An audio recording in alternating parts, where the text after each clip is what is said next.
NRC पे घमासान छिड़ चुका है। संसद में गृह मंत्री अमित शाह की हुंकार के बाद एनआरसी पर सियासी जंग छिड़ गई है। कोलकाता में बैठी ममता बनर्जी ने कहा है कि एनआरसी बंगाल में लागू नहीं होने देंगे, जबकि अमित शाह लगातार ये कह रहे हैं कि एनआरसी पूरे देश में लागू होगा। ऐसा लगता है कि एनआरसी पर ममता और अमित शाह के बीच जबरदस्त टक्कर होने वाली है। सवाल ये है कि एनआरसी पर ममता क्यों आगोबूला हो गई हैं? देखिए इस रिपोर्ट में।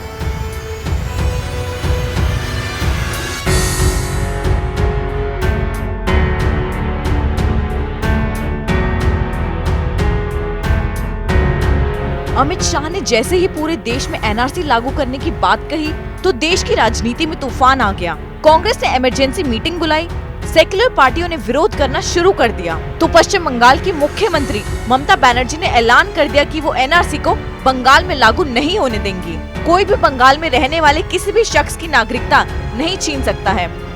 एक बात तो साफ है कि ममता बनर्जी एनआरसी के नाम पर राजनीति कर रही हैं। वो सरकार की पहल को मुस्लिम विरोधी बताकर अल्पसंख्यकों का वोट पाना चाहती हैं।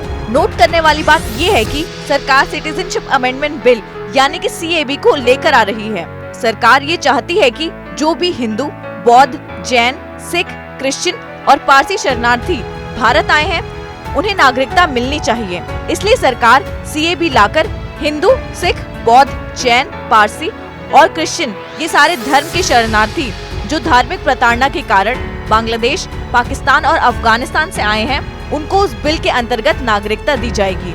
सिटीजनशिप अमेंडमेंट बिल वापस लाया जाएगा।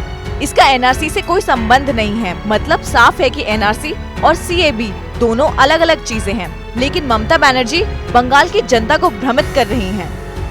जहां तक बात एनआरसी की है तो ये अब तक सिर्फ असम में लागू हुआ है और ये किसी सरकार या पार्टी की वजह से नहीं, बल्कि सुप्रीम कोर्ट के आदेश पर असम में लागू किया गया है। असम में एनआरसी लागू होने के बाद करीब 20 लाख लोग ऐसे निकले हैं जो अपनी नागरिकता साबित नहीं कर सके हैं।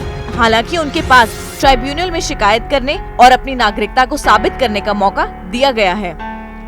अमित शाह ने ये भी कहा है कि जिनके पास याचिका डालने के लिए पैसे नहीं हैं, उन्हें असम सरकार आर्थिक मदद देगी। इसलिए किसी भी धर्म के लोगों को डरने की जरूरत नहीं है, क्योंकि इसमें किसी धर्म के साथ फर्क करने के प्रावधान नहीं है। लेकिन हकीकत ये भी है कि असम में एनआरसी की वजह से जिन लोगों की नागरिकता गई है, उनमें हिंदू और मुस्लिम दोनों शामिल हैं। इसलिए इसे एंटी मुस्लिम बताना गलत है। समझने वाली बात ये है कि एनआरसी घुसपैठियों की पहचान के लिए है, जो किसी भी कारण से पड़ोसी देश से भारत में आए और अवैध रूप से बस गए। वहीं सीएबी उन लोगों को नागरिकता देने के लिए है जो लोग धर्म के आधार पर प्रताड़ित होने की वजह से पड़ोसी देश से भारत आकर बस गए।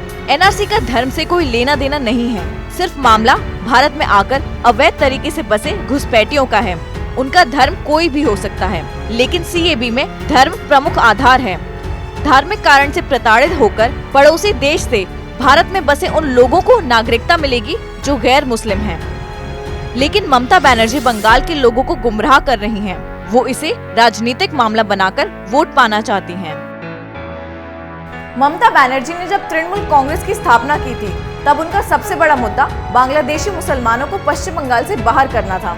संसद में वो काफी हंगामा भी किया करती थी, लेकिन जब से मुसलमानों का वोट उनको मिलने लगा है, तब से उनके सुर बदल गए हैं। अब वो इसका विरोध कर रही हैं। लेकिन ये भी तय है, चाहे वो एनआरसी हो या फिर सीएबी, अगर इन्हें पूरे देश में लागू किया जाएगा तो बंगाल में भी लागू होगा और ममता बनर्जी को झुकना पड़ेगा।